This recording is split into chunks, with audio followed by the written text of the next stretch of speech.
Take a moment to think about the best learning experience that you've ever had. What was it that made it so effective? What do you remember? And what were the circumstances that made you retain the learning and the feeling? You know, our decisions are 80% emotionally based. And that's important to note when we're talking about learning and learning styles. All of us may have different perspectives about learning, but one thing is true. We really enjoy and retain things that we're taught when there's an emotional connection to that material, and we feel good about it. Conversely, let's think about the worst possible experience that you've ever had. What were the circumstances around it? What made it miss the mark?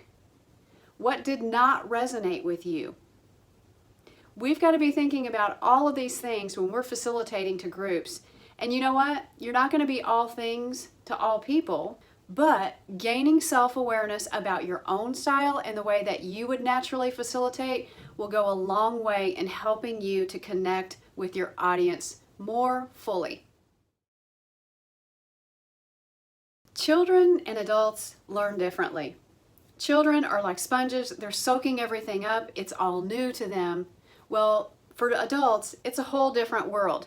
We've been there, done that. And so we have 5 key criteria that need to be in place in order for us to learn something new and to retain it. The first criteria for adult learning is answering the question, what's in it for me and why does this matter? Number 2, clear and concise communication. Number 3, dialogue, where opinions are heard and valued.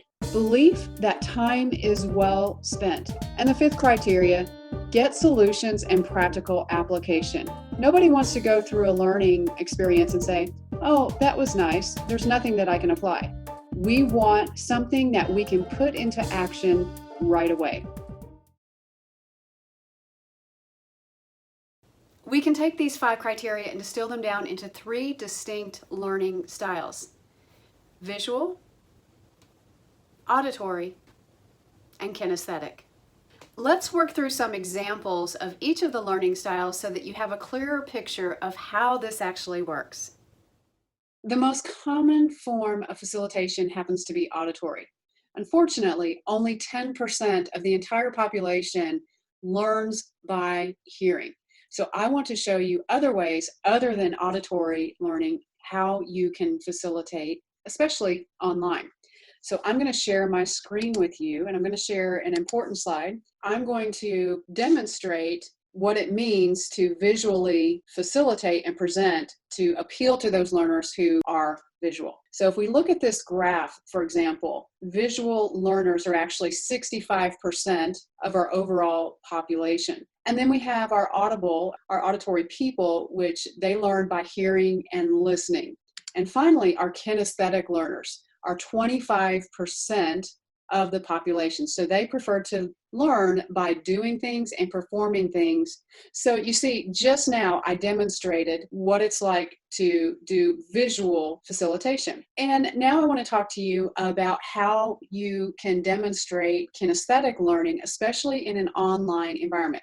Kinesthetic learning is all about doing something. It's all about doing something different. So one of the beautiful tools that we have on Zoom is the use of breakout rooms. You can actually have people doing discussions. You can have them do some kind of exercise that involves motion and movement, or anything that's different than just sitting here and listening can really be dumped into the category of being a kinesthetic learner. We're getting ready to go to Module 4, where we start to talk about the tell, show, do model of facilitation. And these learning styles feed right into that model. Be prepared for our 90-minute session on this particular topic, because we will be talking about learning styles and how they play into your success as a facilitator. See you in the next module.